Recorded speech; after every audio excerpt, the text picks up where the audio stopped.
pessoal, para quem não me conhece, eu sou Juarez Harding, sou neurologista. E eu sou a Bruna Bovarotti, neuropsicóloga. E esse é o Dr. Cláudio, nosso geriatra convidado de hoje.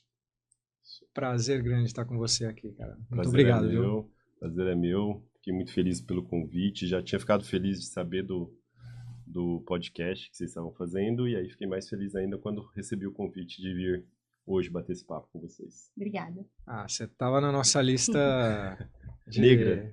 Não, nossa lista top aí de Legal. convidados amigos. Ótimo. Muito bom.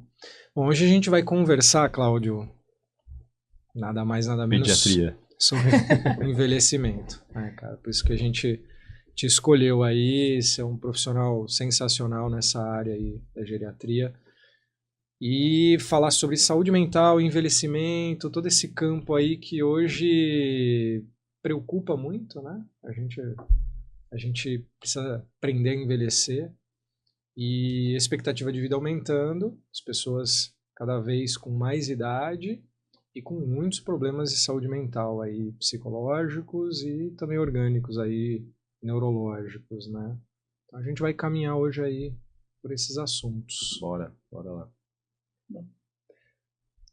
Pode falar, Bruno, por favor. Eu queria pensar junto com você hoje quais são os maiores desafios, né, na clínica, no consultório, pensando na terceira idade, né? Se a demanda talvez hoje seja maior em busca de uma qualidade de vida, né? Pensando na geriatria, se as pessoas buscam o geriatra pensando em envelhecer bem, ou se buscam já com um adoecimento, com um processo já... Como é que é teu dia a dia? Mais Sim. pensando na doença ou na saúde? Eu acho que tem essas duas faces, né? Eu acho que quando a gente fala de geriatria, não é uma especialidade tão antiga, já é um pouco mais estabelecida, não tão antiga quanto algumas outras especialidades. E aí, quando a gente fala de bate-pronto geriatra, a imagem que vem mais à nossa mente é o idoso que precisa do geriatra, geralmente é aquele idoso que tem várias doenças, que às vezes é poliacompanhado, né, que tem vários médicos. E talvez nesse cenário o papel do geriatra já está bem estabelecido, né? E aí a gente consegue ver talvez um resultado ou um impacto que aí a gente já está meio que acostumado com esse papel do geriatra. Mas, de fato, tem essa outra vertente que é o médico do envelhecimento, né? E também talvez seja tão ou mais importante, porque aí a gente consegue adotar uma série de medidas preventivas que vão ajudar a ser um envelhecimento um pouco mais programado, e talvez até mais bem sucedido por conta disso também. Agora, tanto uma coisa quanto outra é bem desafiadora, né? E eu lembro de um professor, num congresso que eu fui, e que ele falava que o papel do geriatra, e isso eu estava no começo de carreira, né? A gente vai falar a idade aqui, não, né? Não. mas eu estava mais no início e ele desenhava o papel do geriatra como quase um gerente de situações não só médicas, não só técnicas, né? Não só de patologia, de saber isso, mas também de gerenciar uma série de outros problemas que o envelhecimento acarreta, né? Ou o envelhecimento ou as doenças que acometem mais frequentemente os idosos, né?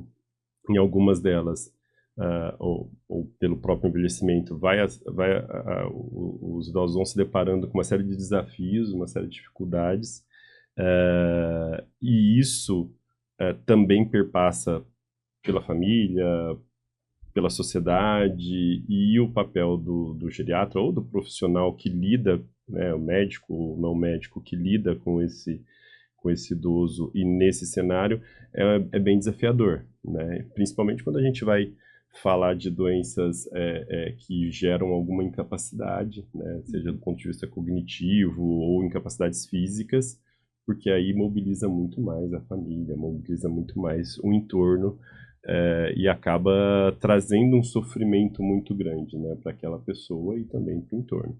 Então, eu acho que o principal desafio é isso, né? Você assumir essa posição de, ok, médico, tecnicamente eu vou saber lidar com as principais questões patológicas ali, né? As principais doenças que acometem os idosos, mas para além disso eu tenho que criar habilidades para ser esse gerente seja de entrar em contato com os outros colegas, né, que estão gerenciando, que estão à frente daquele caso, fazer reunião familiar para discutir como que é a melhor forma de abordar um ou outro assunto que às vezes aflora, né, e que às vezes é difícil para a família entender isso. Qual que é o melhor ambiente para aquele idoso ficar, se é na casa dele, se é junto com o filho, se é com o cuidador, se é numa instituição de longa permanência. Tudo isso que às vezes, e isso também é um outro risco que a gente corre às vezes, né, que vai virando uma rotina pra gente que lida com isso e a gente acha que isso é meio óbvio. Mas em alguns lugares é a primeira vez que está acontecendo, né? Então a gente tem que parar e tem que falar, né? Porque é a primeira vez que tem alguém envelhecendo naquela família daquela forma. Então se a gente não para e fala porque a gente acha que é uma coisa óbvia, né? A gente perde uma oportunidade muito grande de esclarecer e às vezes isso faz muito... Às vezes não. Eu não vou falar muito de porcentagem, porque são porcentagens na minha cabeça. Mas grande parte das vezes isso faz muito mais diferença do que você prescrever um remédio X ou pedir um exame Y, né? Não querendo menosprezar ou desfazer desse conhecimento, que também é importante, mas eu acho que o papel do geriatra, o desafio do geriatra, talvez passa muito mais por essas outras coisas que a princípio pode não parecer, né, que fazem parte da nossa função, né. É um apoio mesmo, né. Muito diferente do que muita gente acha que o geriatra é um clínico geral de idosos. O clínico geral não tem essa missão, não tem essa responsabilidade de se preocupar com esse entorno. Na maioria das vezes não tem essa preocupação. E não tem essa preocupação evolutiva, né, de um processo que está acontecendo. Porque ele está cuidando de um adulto ali. Ele, mesmo que ele esteja cuidando de um idoso, ele não está preocupado com essa visão de envelhecimento. E o geriatra, então, tem essa missão a mais, né? Então, já fica para o pessoal em casa essa dica, né? Porque falam, eu vou no clínico geral. E não, você está precisando de um geriatra por causa desse processo. Sim. Vai agregar mais, né? Sim. E isso é engraçado porque, às vezes, você consegue ver, até por conta disso, né? Por conta de também ter esse olhar da pessoa que tem 90 anos, 80 anos, você já viu o desfecho, né? Alguns desfechos positivos e negativos, e você consegue olhar para trás e saber que com 50 anos aquele desfecho positivo se deu por conta de que com 50 ou com 40 anos escolheu-se esse caminho, e aquele desfecho negativo se deu porque com 50 e 40 anos escolheu-se um outro caminho. Então, é mais fácil você programar aqui, né? Existe aquela coisa do... E às vezes são pequenas coisas, né? Que com 40 ou 50 anos você faz. É como se fosse um alvo e uma flecha, né? Se você está muito perto do alvo, a sua angulação não faz tanta diferença. Quando você está longe, se você desvia um pouquinho, essa flecha vai parar muito mais longe, né? Então, com 50 e 40 anos... Por exemplo, se você desviar um pouquinho, você consegue um objetivo lá a longo prazo muito mais fácil do que quando você tiver com 70, 80 anos você fazer essa correção. Vai doer mais. Com que idade você acha que vale a pena? Isso. Eu lembro dele falando sobre isso uma vez. Primeira pergunta que todo mundo em casa deve estar assim. Clínica que a gente trabalhava em consultórios próximos, e eu lembro dele respondendo isso. Quero ver se ainda é a mesma resposta. Eu já mudei várias vezes. Vamos ver se é. Vai evoluindo. Mas eu dizia, e aí isso agora facilitou muito, porque depois eu fui dividir consultório junto com pediatras, né? E aí eu falava, se você não tem um pediatra, você já tem que ter seu geriatra, né? E era essa? Então eu tô fiel à resposta. Ao meu pensamento. Mas isso é engraçado. E essa outra questão que você falou no começo também, de quando é que o que mais me procura, né? Ou se é mais o idoso, ou é mais... Eu acho que o consultório é muito dinâmico, né? E aí isso, em 20 e pouquinhos anos de formado, e de geriatria quase isso também, eu acho que a gente se molda de acordo com a demanda, mas eu acho que também a demanda vai se moldando de acordo com o nosso perfil, né? Uhum. Então, o fato de eu dividir consultório numa clínica é de uma pediatra, agora uma pediatra e um ortopedista, muitos pacientes da pediatra, os pais das crianças, questionavam, falavam assim, tudo bem, doutora, você viu meu filho, a assistência está ótima, mas às vezes acontece a mesma coisa comigo, que tem lá seus 40 anos, e eu não sei a quem recorrer. E aí ela começou a me indicar e eu passei a ver muitos pacientes que têm essa faixa etária de 40, 50 anos, 30, 40 anos, para ter esse mesmo cuidado que os pediatras têm com os filhos, né? Porque quando um filho adoece, é difícil, gente, é lógico, em algumas circunstâncias você vai levar no pronto-socorro, mas você tenta falar com o pediatra, né? E o adulto, quando adoece, né? Se ele tem o cardiologista, se ele tem o neurologista, ele vai recorrer a ele, mas na maioria das vezes ele não tem um médico, assim, a mulher ainda tem, né, o ginecologista, Sim, mas o homem é meio, nesse ponto é vai, mais, vai no cardiologista para fazer uma rotina, isso, faz os isso, exames e e aí eu envia acho, por WhatsApp. exatamente, e aí eu acho que eu comecei também a moldar um pouco a minha forma de atuar para isso também, né, no começo foi meio que um choque, porque assim, eu estava acostumado naquele geriatra dos Da 90 patologia. anos, o idoso com demência, aquela coisa super. E aí, de repente, chega alguém com 40 anos e que fala: o que você está fazendo aqui, né? Uhum. Mas aí eu descobri que tem muita coisa para fazer e é isso mesmo, né? A partir dessa idade, não necessariamente eu acho que você tem que ter o geriatra, mas você tem que ter o olhar porque o seu envelhecimento já está começando, né, a partir dos 40 anos, né? Alguns órgãos até já atingiram seu ápice com 30 e já não tem mais, já começa a decair, né? Então, a partir dessa idade, 40 anos, independente também dos seus antecedentes e tudo, eu acho que é interessante você já ter esse olhar de prevenção e estratégia. Eu faço uma comparação como investimento financeiro. Uhum. Pode começar a investir quando você quiser começar a investir. Só que se você começar a investir e poupar com 30 anos, você vai provavelmente ter uma saúde financeira melhor quando você tiver com 70, 80 anos e menos preocupação. A saúde é a mesma coisa. Se você tiver o pensamento Sim.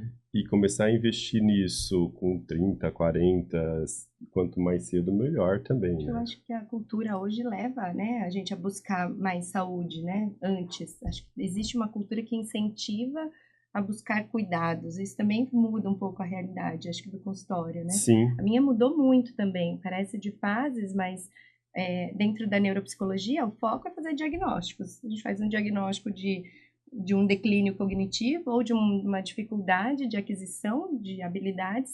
E hoje não, hoje eu tenho mais de 40% de adultos tentando entender quem são, né? Quais são as minhas habilidades para que eu use isso de uma maneira mais adequada, mais E o que está proveitosa, o que acontecendo que comigo ao longo do significa. tempo que está mudando. Então não foi feito nem lá atrás, numa dificuldade, a pessoa já está adaptada, né? sim, Nem a gente nem tem um prejuízo, mas por autoconhecimento, sim, né? Por sim. uma busca mesmo de qualidade de vida. Isso eu acho bacana, assim. E você trabalha, obviamente, você vai promover saúde desse público mais jovem, vamos dizer assim, você vai promover saúde, você vai querer que ele envelheça com saúde, esse é o trabalho preventivo é fundamental. Mas você também prepara eles psicologicamente para envelhecer?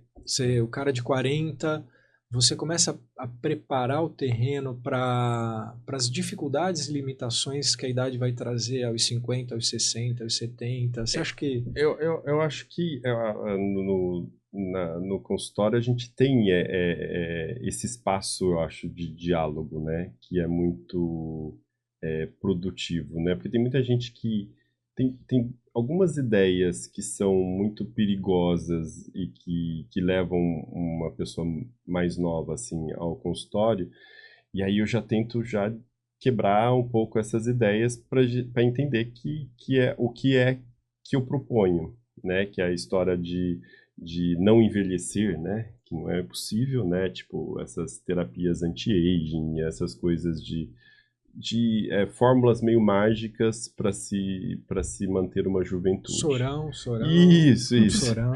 Então, quebrado essa ideia, então já colocado mais ou menos, mas eu acho que é muito importante essa outra questão, e isso faz parte do acompanhamento, eu acho. Assim. Eu não sei se eu tenho habilidade para abordar e para aconselhar tanto. Agora eu estou ganhando por experiência própria. Porque, prática. Não, e também por envelhecer, né? Então, na prática. Na prática, exatamente, na pele, né? É. Isso é engraçado, porque quando eu comecei na geriatria, eu atendia pacientes da idade dos meus avós. Existe uma época que eu comecei a ver que os pacientes eram da idade dos meus pais. Agora estão na minha idade, então tá ótimo. Tá tudo certo. E eu já estou começando a apresentar problema, e isso é bom também, né? Eu comecei com um zumbido no ouvido. Tendo os mesmos problemas. Aí eu falei, bom, zumbido é uma queixa muito frequente. Comecei lógico, fui no otorrino e tudo, mas também comecei a me aprofundar na questão do zumbido, e assim vai acontecer. Como parte do envelhecimento, disfunção exatamente. natural, né?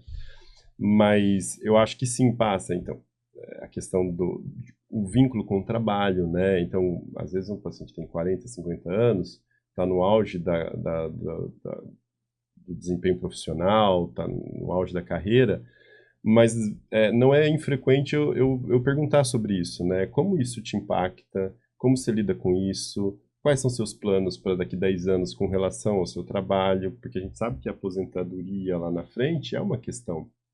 Pode ser uma questão. E se você não começa a entender isso com 40 ou 50 anos, qual é a sua relação com o trabalho, né? Até quando eu quero ir, o que eu vou fazer quando isso não for o meu... Eu tenho que alguns trabalhos as pessoas conseguem falar assim, tá, eu vou fazendo menos, né? Não vou atender todo dia, ou não vou trabalhar todo dia, mas tem trabalho que é sim ou não. Ou é tem uma 100, data para... ou é 100 ou é 0. A data de validade, a partir do outro dia... E aí? O que vai te preencher? Você criou hobby, você criou vínculo com outras pessoas, amizades, né? Muita gente deprime aí, né? Porque fica um vazio, né? Não sabe lidar com essa perda, né? Eu acho que a realidade... Eu lido muito com isso, né? Na questão do diagnóstico do idoso, principalmente os homens, né? Sim. Tem uma dificuldade de parar de trabalhar muito grande. Então, a gente tem idosos hoje que viveram mais do que por conta da longevidade, né? A gente vive mais, mas não estava preparado para viver esse a mais sem trabalhar, sem função, e aí se sente ali inútil, sem um papel, e aí isso começa...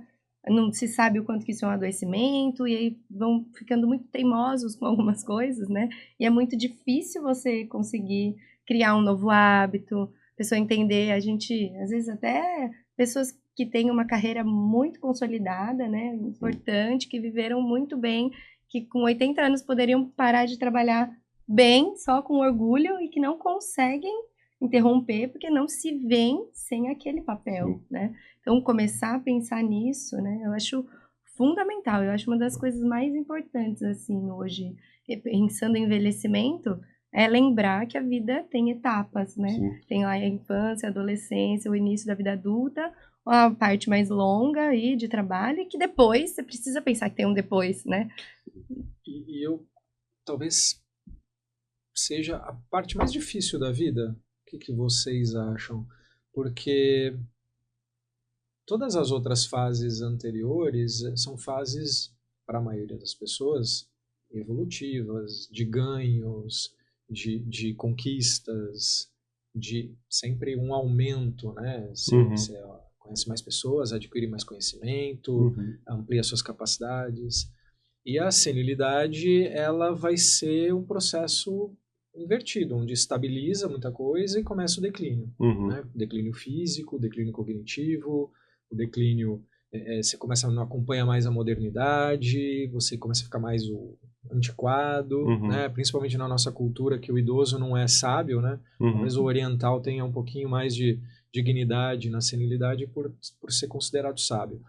Nós, muitas vezes, não, né? O idoso acaba sendo colocado de lado porque ele não está na crista da sabe de onda, nada. Como um não peso, sabe de né? nada, Não sabe, né? exatamente. Então, é um processo difícil por si só. É um processo que, se você for olhar num certo prisma, é de perdas, né? Então, sem preparo para enfrentar esse processo, porque as outras fases da vida a gente não se prepara, né? Ninguém prepara na adolescência para virar adulto. A gente vira, simplesmente. A vida leva a isso, né? Mesmo assim dói também, né? Tem conflitos e tudo mais, né? Mas esse processo, sem essa antecipação, quer dizer, com essa antecipação, já é difícil. E sem essa antecipação, que é o que a maioria faz, deixa rolar, e lá eu vejo o que acontece. É extremamente depressivo, né? É extremamente agressivo pro psicológico, não é verdade? Eu acho que tem, eu concordo, existe uma romantização que tentou se passar que também não é aqui é a melhor idade e coisas nesse sentido, então nem tanto romantizado, e aí o outro lado, eu acho que é isso, depende muito de como aquela pessoa encara esse desenvolvimento. Por mais que seja uma coisa que a gente, na maioria das vezes, mesmo fisiologicamente falando, né, sem nenhuma doença, as barreiras, os desafios vão aparecer, né? Algumas coisas a gente consegue ponderar que isso pode amenizar esse tipo de situação, né? Uma delas é isso que você falou, inevitavelmente você vai saber mais coisas, né? Você vai ter mais sabedoria, né? E provavelmente você pode usar isso a seu favor no sentido até de saber lidar melhor com as suas emoções, né? E como aquilo te afeta, né? Como as coisas vão te afetando, como você criou instrumentos para ressignificar alguma coisa, igual a gente estava falando do trabalho, por exemplo, que às vezes a pessoa não consegue ter essa ressignificação. Mas de fato é desafiador, né? É desafiador. Eu acho que por si só, eu pensaria que é a fase mais difícil, né? Pensando certo. Aí eu acho que sim, é mais difícil, porque ao longo da vida, na maioria das fases, a gente adquire habilidades. E o idoso, ele perde habilidades. É muito mais difícil lidar com o fato de perder habilidades do que de ganhar. Como ganhar habilidades dentro de uma nova realidade, de uma nova condição, né? Eu falo muito sobre isso quando a gente pega aí um idoso mais novo, 65, 70 anos, mantenha-se aprendendo. Acho que o que faz com que o envelhecimento seja melhor nessa idade é poder aprender algo novo. A gente deixa de aprender e de querer aprender porque muda muito o ritmo, né? Então, se antes eu pegava alguma coisa e logo eu aprendia e dava conta de fazer, agora eu vou levar um tempo muito maior. Então, se para criar um hábito eu demorava 60 dias, agora vamos pensar em 120. Mas insiste, porque quando virar um hábito, isso vai ser um ganho, vai trazer um ganho, né? Muito positivo. Então, eu acho que lidar com essa... Eu falo que é quase que um contratempo, né? O tempo da mente tá num lugar e a realidade não te acompanha. Isso gera uma frustração. Porque você cria uma expectativa quando você vai fazer algo ou começa a fazer algo que eu sempre fiz e fiz muito rápido, agora é lento. Então eu deixo de fazer porque é devagar, eu me frustro comigo mesmo. Então eu conseguindo lidar com esse tempo diferente, vamos pensar que é só um tempo que mudou, mas continue fazendo. Aí a gente consegue manter uma qualidade de vida, uma funcionalidade, mas eu acho muito difícil lidar esse equilíbrio, né? De não adquirir, de se ver não adquirindo tantas habilidades como antes ou perdendo habilidades. Coisas que eram muito fáceis e que passam a ser difíceis, né? As mulheres procuram muito o diagnóstico, achando que estão com Alzheimer com 65 anos, porque não consegue mais dar conta de gerir tudo, né? A mulher faz. Cuida do filho, do telefone, da comida, da roupa, da casa, da mãe, da lição de casa, e tá tudo bem, né? Ritmo, e aí tá lá com 68 anos achando que tem que dar conta do neto, da filha e do marido que adoeceu e não consegue, a coisa começa a falhar e, poxa, eu tô doente, eu tô com Alzheimer, eu tenho certeza que eu tô com Alzheimer. Ainda entra num processo de ansiedade e aí Sim. piora tudo, né? Então, lidar com essa diferença de tempo, eu acho que é uma coisa que gera um grande desafio, assim, e torna a idade um pouco mais difícil, né? E eu acho que nisso também tem uma questão que eu acho que é muito importante, que é a proximidade da morte, né? Racionalmente falando, o idoso se vê também mais perto da morte do que antes, né? Os seus pares também começam a adoecer ou falecer, Muitas os seus perdas. irmãos. Então, é Difícil se angustiante, né? preparar É para isso. angustiante, né? Ah, Embora a gente saiba que é o fim, né, de todos, sim. mas você não fica pensando nisso. Mas a gente passou grande parte aí da vida longe do fim, então meio que a gente não pensa nisso, Sim. né? É só fazer um recorte e trazer pandemia, né? Que aí a morte foi escancarada para todo mundo, né? Todo mesma mundo forma. entrou em Pânico. Todo mundo pânico. travou. Exatamente. Imagina, é lógico que não é isso, mas imagina uma porcentagem dessa notícia da pandemia, uma pessoa que tem 90 anos, por exemplo. Pode estar lúcida, pode estar bem, pode estar fazendo as suas atividades, mas ela passa a conviver mais com isso também, né? Próximo dessa ideia. Então, também acho que isso é uma dificuldade, né? Gera um desafio a mais também, Freud né? já falava, né, da pulsão de vida e da pulsão de morte, né? Que a gente nasce com a pulsão de vida muito mais intensa do que a pulsão de morte. Isso ao longo da vida vai. E isso também reflete todo o nosso psiquismo, né? Os recursos que se tem para lidar, enfim. A gente é mais corajoso quando é novo, depois vai ficando medroso. Que já tá todo mundo na fase do medo. Certeza.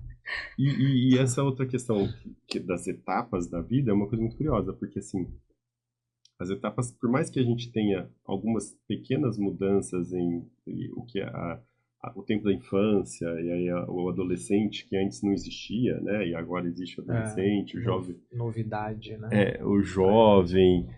São etapas que, se a gente for ver nos últimos anos, a única etapa que se estendeu foi a velhice.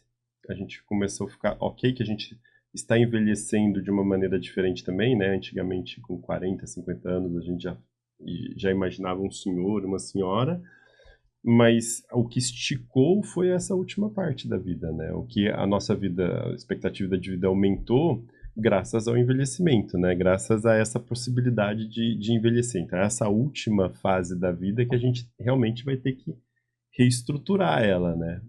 Ok, a gente reestrutura sempre tudo, porque também a infância hoje é totalmente diferente do que a nossa infância, do que a infância dos nossos pais, mas em termos de tempo, eu acho que o que mais a gente vai precisar reestruturar É uma reestruturação, né? Como não existia dessa forma, né? Exatamente.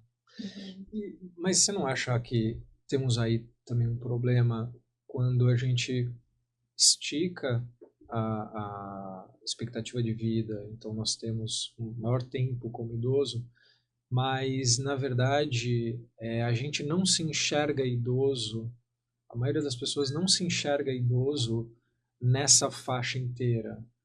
Quantas vezes a gente ouve do paciente que tem 60, 70, até mais, que não, eu sou jovem de cabeça, eu não estou envelhecendo, velho é ele, eu sou jovem ainda e tal, e você vê que vive uma vida de jovem mesmo, você vê que se veste como jovem, tem hábitos de jovem, muitas vezes casa com alguém muito mais novo, porque não consegue se encontrar na faixa que ele está, então ele busca sempre uns relacionamentos de amizades também, pessoal mais novo, e hábitos, né, com 70 anos, moto, não sei o quê, principalmente mais os homens, talvez, mas as mulheres também. Você não acha que a hora que esse idoso, porque já é um idoso, que não está se enxergando como idoso, ele se vê não dá mais para negar que ele está nesse processo de envelhecimento. E não fica mais difícil. Então, apesar da faixa estar alargada, e a gente teria então mais tempo para trabalhar esse processo do envelhecimento, né, de forma psicológica, mas na verdade ficou mais difícil Antigamente o indivíduo ficava idoso, tinha uma expectativa mais curta, mas ele entendia Já tava melhor. com a bengala, já... Tá tudo certo, Sentadinho no sofá. a boininha, a meia xadrez, estava tudo certo, né? Hoje não, hoje ele tem mais chance aí, né, de trabalhar isso, mas eles não se enxergam, nós talvez. Eu Não, acho que é pensar Também, nisso, né? Com que idade você se vê Não, hoje, né? quando É me um pergunta- constante nesse Quando espelho, me né? pergunta Isso é uma coisa rápido, boa, mas também é complicada, né? medularmente falando, quando me pergunta rápido, eu acho que eu tenho 28. Aí eu Fiquei falo, lá. opa, corticalmente, aí já começa, não, peraí, já tem mais tempo que eu não tenho esse 28. Não, eu também. Eu tô sempre achando que eu tenho 20 e poucos. Aí É. eu olho no espelho, vejo os cabelos brancos, eu falo, Já- opa, não, não é isso. mudou, Querido. mudou. Mas é uma questão difícil. Mas eu acho que o envelhecimento, tanto fisicamente quanto psiquicamente, é uma coisa muito heterogênea, né? Então, assim, a gente vê pessoas com 70 anos que têm, biologicamente não parecem, tem a idade cronológica que está ali no documento, né? E às vezes tem pessoas mais novas ou mais velhas que é o contrário, e psiquicamente também é a mesma coisa.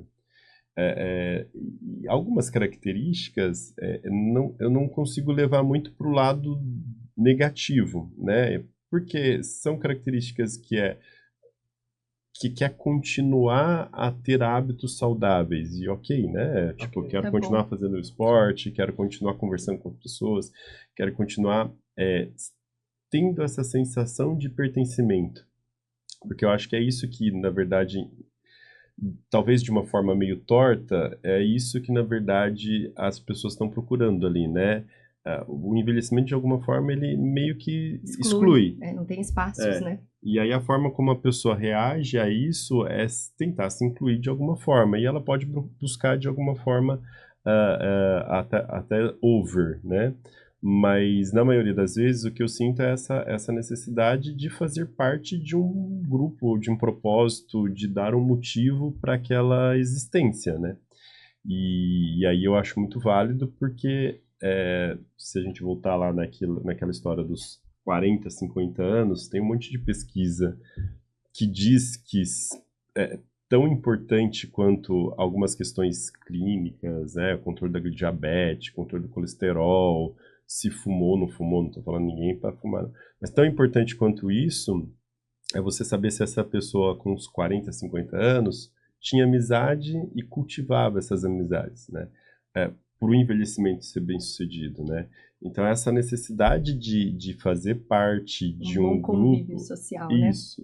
A importância Então, às vezes, eu leio, às vezes, esse tipo de postura um pouco como uma negação, né? De não aceitar, um pouco essa brincadeira que a gente fez de às vezes, não ter esse olhar, né, constantemente pra gente, né? Porque a gente não tem mesmo, né? A gente se vê muito no outro, né? No que o outro vê da gente, né? Mas muito nessa outra vertente que eu acho que é do pertencimento mesmo, né? De querer ainda estar fazendo sendo notado, né? De alguma forma, né? O ideal seria a gente conseguir manter atividade, jovialidade, bons hábitos, mesmo ao longo do envelhecimento, mas entendendo o processo de envelhecimento e, inclusive, adaptando essa jovialidade nesse contexto, né? Vou dar um exemplo do que eu faço aqui, a corrida, né? Eu estou numa fase ainda em que eu estou conseguindo melhorar a performance na corrida, mas vai chegar no... O teto tá próximo, né? Por causa da idade. De distância ou com a mesma distância, De tempos tempo... menores? De distância eu já cheguei Já já cheguei onde eu queria. Agora é tempo, Tempo. né? Quer dizer, melhorando o desempenho. Mas é justamente isso. Eu sei que o teto está muito próximo. Uhum. Eu sei que uma hora vai chegar, não vou conseguir fazer mais do que eu faço e vai começar a declinar. Uhum. Mas eu vou continuar correndo, eu vou continuar de viseirinha e óculos escuro correndo na praia. Uhum. Quer dizer, eu vou continuar a minha jovialidade e tudo Sim. mais, mas entendendo o processo de limitação e não me frustrando.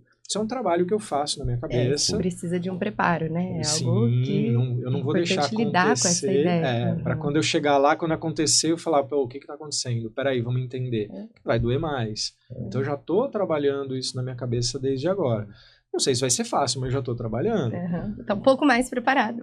É difícil, sempre é um desafio, né? Mas aí você vai lidar com o desafio sabendo que você pode lidar com ele e o que você precisa fazer, né? Exatamente. Quando a gente pega atletas aí de alto rendimento, isso acontece muito antes, mais cedo, né?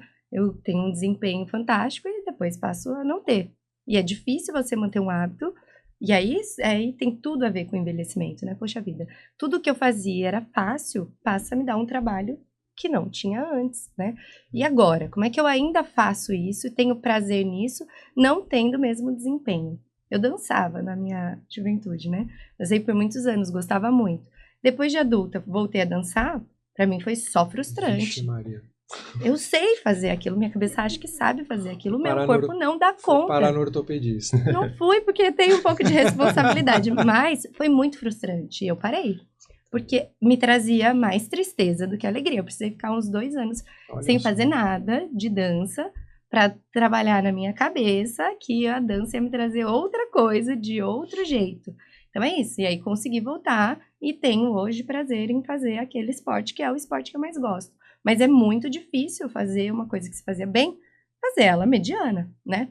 Porque o teu corpo não responde, na tua cabeça tá tudo ótimo, você acha que dá conta. O ideal é tentar antecipar isso e já ir trabalhando. Lidar com essa ideia, né? Que vai mudar o desempenho, né? E eu acho também que tem uma coisa que é como, independente de ser uma coisa que vai acontecer na velhice, como a gente lida com perdas, porque no frigir dos ovos é isso, né? É como a gente lida com perdas. E na velhice a gente vai ter algumas perdas, Tem né? mais, né? Mais perdas. Mas a gente não virou aquela pessoa com 65 anos. Não foi que assim, agora eu sou velho e estou assim. Como você lidou com perdas a vida toda, né? Como você construiu o seu repertório para lidar com perdas a vida toda. Isso é fantástico. E aí eu acho que a pessoa vai estar um pouco mais armada, num bom sentido, para lidar com essas perdas também do envelhecimento. É lógico que eu acho que é importante a gente pontuar, né? Tipo, não jogar assim na cara, mas assim, pontuar que essas coisas vão acontecendo. Porque tem pessoas que acham que, por exemplo, não tem esse conhecimento e vão achar que com 55 anos vai correr mais rápido porque está treinando mais do que corria com 45 e etc. Então, ou com 60 vai querer ter o mesmo desempenho. E aí não precisa ser nem só no esporte, às vezes é no trabalho, né? É aquela pessoa que você deu o exemplo da mãe, ou que está fazendo um monte de coisa, e que dá conta de todas as coisas. E isso, você deu o exemplo, acho que era de 65 anos, mas às vezes acontece isso com 70, 80 anos. Que é o idoso que está tomando conta da casa sozinho, que está tomando conta, às vezes, do outro idoso que mora junto, aí dos netos, porque a mãe vai... O pai vai trabalhar e a mãe vai trabalhar. Mãe fica aqui com o filho, e acha que está ficando com Alzheimer, com toda essa estresse, essa sobrecarga. Inicialmente ela acha que tem competência para fazer aquilo tudo porque ela sempre fez e agora está mais experiente, vai ser mais fácil. Sim. E aí a frustração é grande e acha que tá doendo. Mas essa pergunta acho que fica a dica de incluir na consulta aí da faixa dos 40, 50 anos, né? Como você lida com as perdas. Sim. Porque é realmente uma grande reflexão, né? Se a gente pensar como a gente lida com as perdas na fase adulta, a gente lida, na maioria das vezes, negando ou substituindo, né? Então, eu perdi algo, eu substituo por outra coisa. Sim. Ou, não, eu trabalho mais para não ter que lidar com aquela realidade. Sim. Chega uma hora que você não tem mais o que enfiar, né? No lugar daquilo que se perde. E aí você precisa lidar com isso. Então, se você nunca tiver lidado com a realidade antes, porque a gente foge muito dos problemas, das questões, né? Acho que é uma grande questão, assim, psíquica, para pensar o envelhecimento é essa chave, né? Parar para pensar sobre isso, porque a gente não faz isso, né? Como é que eu lido com as perdas? Eu enxergo elas? Eu encaro elas? De que forma, né? E é mais fácil conversar com alguém de 40, 50 sobre isso do que alguém com 70, 80 que já já está num processo de perdas muito mais Sim. intenso, geralmente, Uhum. e é uma ferida muito maior, né? É. Com 40, 50, ele vai ter perdas que ele ainda não passou, então dá pra gente conversar agora Sim. sobre perdas. A respeito do envelhecimento, sim, mas tem outras, né? Sim, tem Perdas outras, amorosas, perdas tem de outras, exatamente. qualquer De perda planos, de de plano, sonhos, né? exatamente. Frustrados, são tantos, né? Você conseguiu virar a chave, né? Mudar um pouco o seu caminho do seu plano quando algo não deu certo, sei lá, você precisou mudar de cidade, ou você precisou mudar de... Consegui. Como é que foi pra você? Foi assim, assim, assim. Ótimo. Você vê, você consegue virar. Provavelmente isso no futuro vai te ajudar também, porque no fim a gente trabalha muito parecido, né? O trabalho psíquico é muito parecido, né? Muda-se a característica da perda, né? E a gente está falando aqui do envelhecimento, que são perdas tanto físicas, mas a forma como a pessoa vai lidar é muito parecida como ela lida hoje. O cenário da guerra muda, Sim. mas continua Isso, precisando de soldados. Mas é a mesma Se guerra. você tiver mais soldados, você vai lidar com as batalhas de uma forma melhor, né? Então, a experiência, ela serviu para construir um soldado ou para te esconder da realidade, né? Então, se tiver construído algum soldadinho, ele vai estar aí para você usar ele lá na Isso frente. é muito, a gente vê muito isso quando a gente tem a oportunidade de fazer o consultório, e aí às vezes a gente conhece um paciente, aí depois a gente conhece a esposa do paciente, aí a gente conhece o filho do paciente, aí a gente conhece o neto, vai ficando muito mais fácil. Porque já o caminho já está trilhado ali já, né? Lógico que agora eu vou precisar saber os detalhes daquele indivíduo, mas onde ele está e como o grupo responde, né? Exatamente. As situações O diz contexto dele ali eu já entendi, né? Uhum. Porque é isso, a gente carrega esse contexto, né? Como é que você acha que vai ser o futuro próximo aí, daqui 10, 20 anos? Como é que vai ser para nós o envelhecimento? Aqui, com a tecnologia do jeito que está indo, com a civilização, a sociedade, os problemas, as doenças neuropsiquiátricas aumentando, as doenças degenerativas. Os outros problemas que a gente ainda carrega, né? Porque historicamente a gente envelheceu, o Brasil envelheceu muito rápido, né? Outros países europeus, eles demoraram muito mais tempo para envelhecer, né? Eu não sei se você saber precisar tempo, mas algo que, por exemplo, na França, entre 7% de idosos numa população a 14% de idosos, esse dobro, né, foi quase 100 anos. No Brasil, em 2 décadas, 3 décadas, a gente fez isso. Então, o que eles gastaram 100 anos, a gente gastou 2 décadas. Então, a gente não se organizou. A gente ainda era um país que ainda carrega problemas, saneamento básico, outros problemas, então a gente não tem a atenção que deveria ter e nem teve o tempo que deveria ter para cuidar do envelhecimento. E aí fica mais difícil, né? Fica mais difícil. Eu não sei se a gente às vezes tem que tomar cuidado, porque como a gente está vivenciando, a gente tende sempre a achar que é um momento trágico, né? Mas eu acho que isso tem muito a ver com a nossa posição narcísica, pode falar assim? Sim, pode.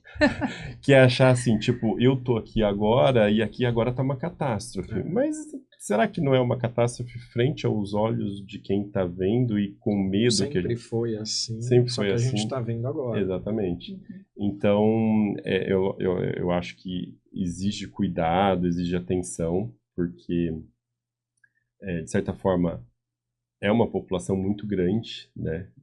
Hoje em dia, então, no Brasil é 15% de idosos, aqui em Santos é 25% de idosos, então é muita gente idosa, que eu digo acima de 60 anos, se for 65 é um pouquinho menos, mas é muita gente que demanda muita coisa, não só da área da saúde, que é o que a gente está tratando aqui, mas muita coisa social, ambiental, né? Desde calçada, tempo que o semáforo fica aberto.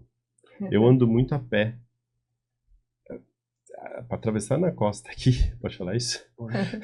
Para atravessar na costa aqui, eu tenho que correr. A gente manda depois uma cópia para a prefeitura. Corta. eu tenho que correr, eu tenho quase 2 metros de altura, eu tenho que andar rápido para atravessar na costa. E se você não consegue atravessar, você tem que ficar no meio, que fica passando bicicleta para cima e para baixo. Isso numa cidade que é conhecida por uma cidade que é agradável para os idosos. Não à toa, meu pai e minha mãe estão morando aqui, não são daqui, estão morando aqui também. Mas tem muita coisa que a gente tem que ter essa atenção e lembrar, em última análise, que um lugar, uma cidade, um país que olha para o idoso, ele está olhando para todo mundo, né? Uma cidade que é agradável para o idoso, ela é agradável para todo mundo. O carrinho de bebê vai passar mais rápido, tudo vai ficar melhor, né? Mas exige vontade, né? Exige, eu acho que uma vontade muito grande, política, de consciência cultural demora, né? É o que você falou. A Europa teve tempo para mudar a cultura. A gente não teve tempo. A gente não teve tempo. A gente está correndo atrás de coisas que a gente já tinha que ter resolvido, né? De dengue, de mosquito, e tá vendo a população envelhecer, né?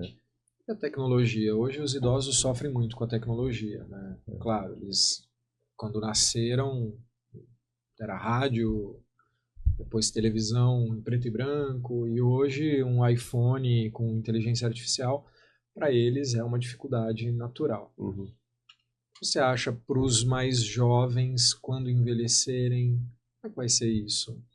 Digo as gerações mais novas, que já nasceram, já foram adolescentes ali com uma telinha, e para eles tudo isso é muito mais normal. Você acha que quando eles envelhecerem, o avanço da tecnologia, mais uma vez essa coisa narcísica, né? Será que para eles também vai ser difícil porque vai evoluir do mesmo jeito? Ou você acha que eles estão mais preparados para um futuro tecnológico? Eu acho que mais do que preparado para a tecnologia, a impressão que eu tenho é que eles estão preparados para a mudança, muito mais do que a gente, inclusive, né? Porque as mudanças são muito mais rápidas, né? Então, eu acho que isso, eu não sei se vai ser uma coisa boa ou ruim, isso eu não tem como conjecturar muito, mas assim, as mudanças para eles são muito mais rápidas do que, inclusive, para a gente. Vão doer menos do que doem para nós. Provavelmente sim. Agora, a tecnologia hoje, ela ainda é um pouco exclui ainda um pouco os idosos, né? E aí a gente vê que o mundo está cada vez mais dependente da tecnologia e você tem uma parcela da população que está fora disso, né? Mas eu acho que tem mudado isso também. Eu acho que cada vez mais os recursos estão ficando mais amigáveis também para essa população. Outro dia saiu no jornal, não do ponto de vista positivo, mas o número de idosos que ficam presos nas telas. É uma preocupação, uma coisa recorrente que a gente vê com criança, né? Tempo de tela, mas isso é fácil de observar. Se a gente sentar num restaurante todo mundo, os idosos todos na tela também. Eu tenho paciente que a queixa da família ela não sai, ela não quer fazer nada, porque ela não sai do celular. Sim, tem fica ali paciente. O dia inteiro no Instagram. E é no Instagram, hein? Olha não é nem no Facebook. Já tá moderníssimo. Mas é engraçado que eu acho que assim, esses aplicativos, né, independente de qual, e às vezes até de aprender alguma coisa, aprender uma língua, o objetivo primário deles pode ser esse, né? O Instagram, a socialização, ou aprender uma língua, ou um joguinho de diversão, mas o objetivo por trás é te capturar, sim, é te prender ali, né? E capitalizar com a sua atenção. E aí, de novo, né? Os idosos nesse grupo heterogêneo que é o envelhecimento, né? Os mais vulneráveis do ponto de vista emocional é o alvo para isso daí também, né? Quem está capturado pela internet, pelo WhatsApp, por um joguinho.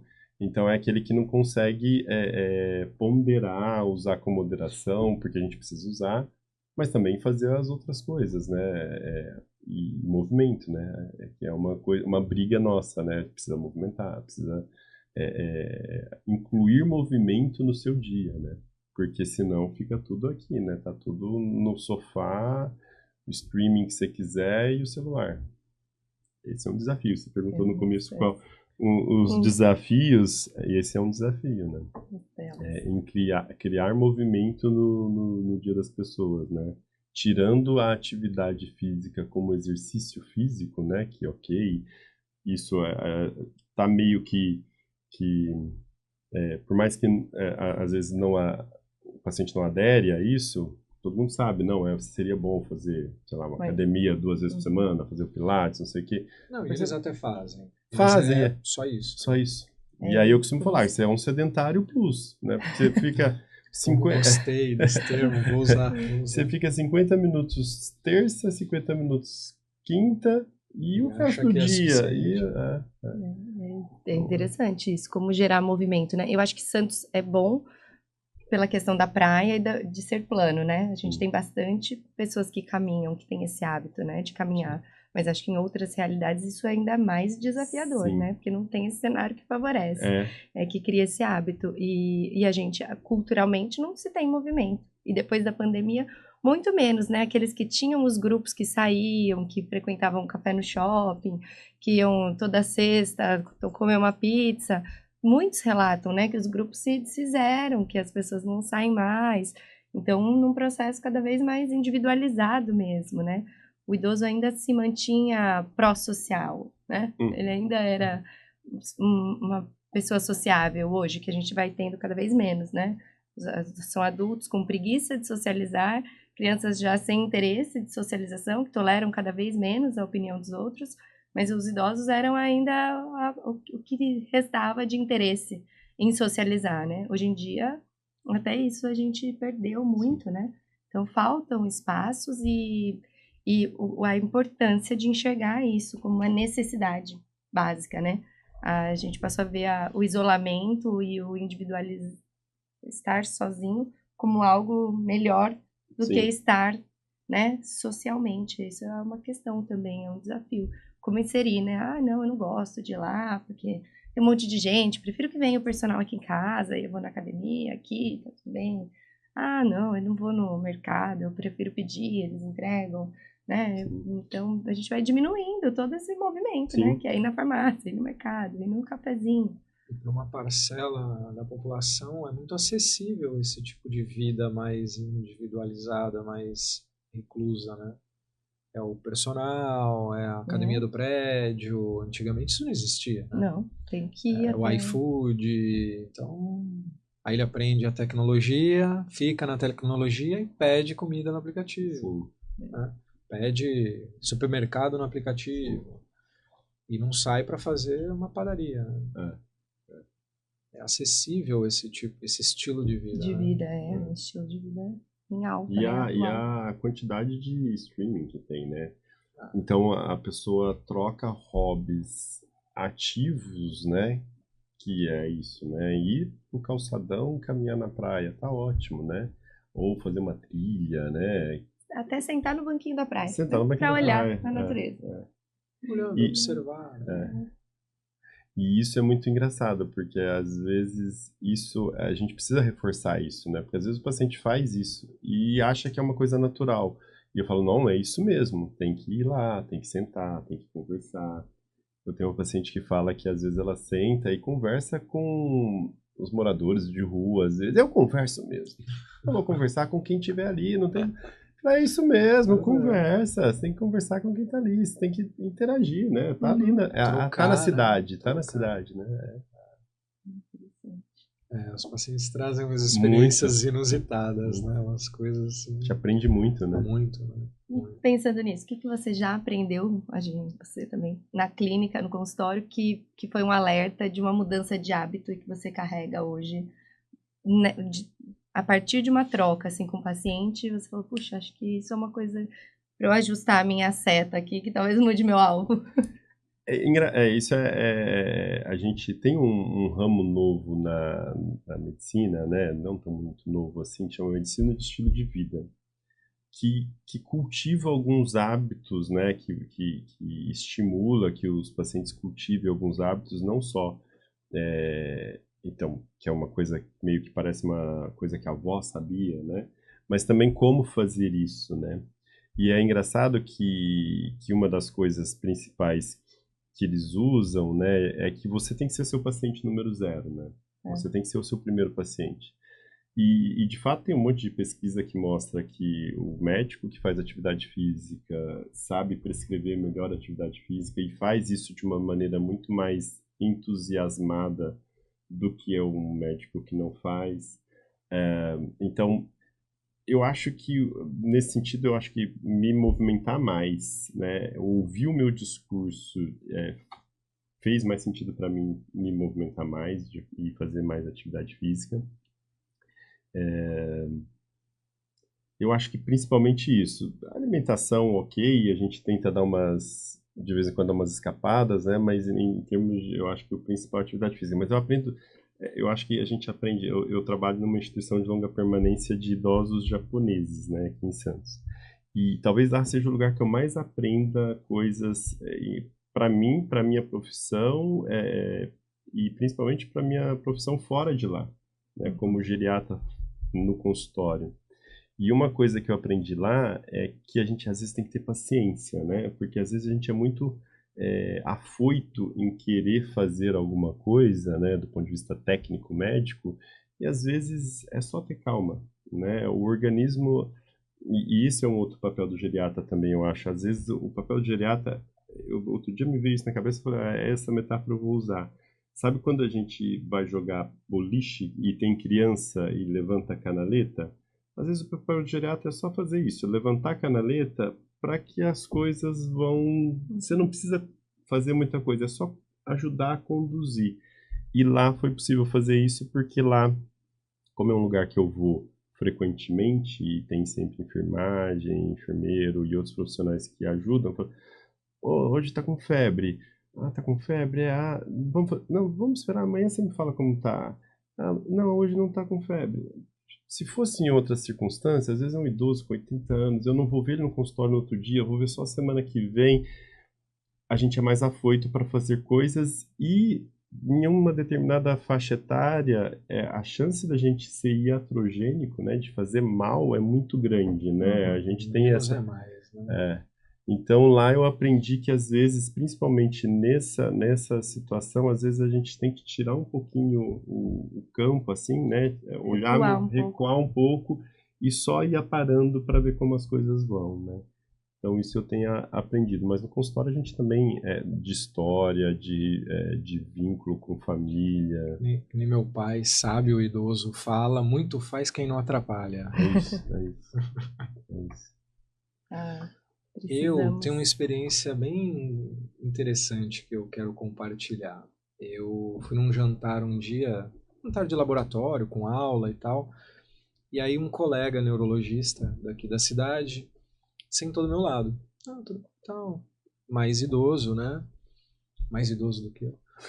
E aí ele começou a contar do projeto de transição para a aposentadoria dele, porque ele queria me encaminhar alguns pacientes de 30 anos acompanhando com ele queria passar para mim.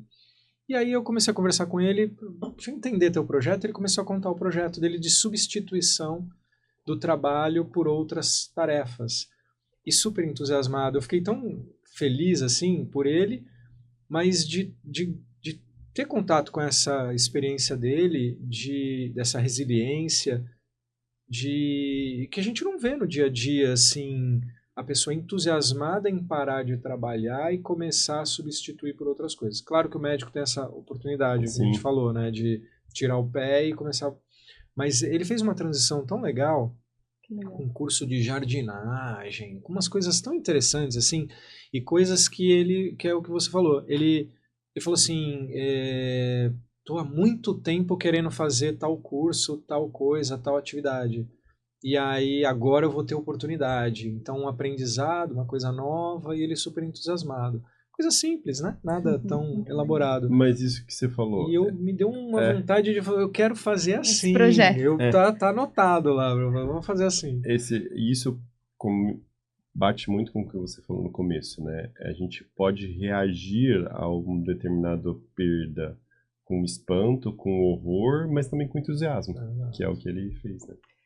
Bom, temos que encerrar Acabou o já? nosso papo. Falei infelizmente, é muito Parece rápido. que foi 25 minutos, cara. Muito rápido. Muito bom. Muito bom. obrigada. Eu que agradeço o convite. Valeu, cara. Pô. Estamos abertos aí para novos Para novas, bate-papos. com certeza. Com certeza. Não Muito acabou aqui obrigada. não.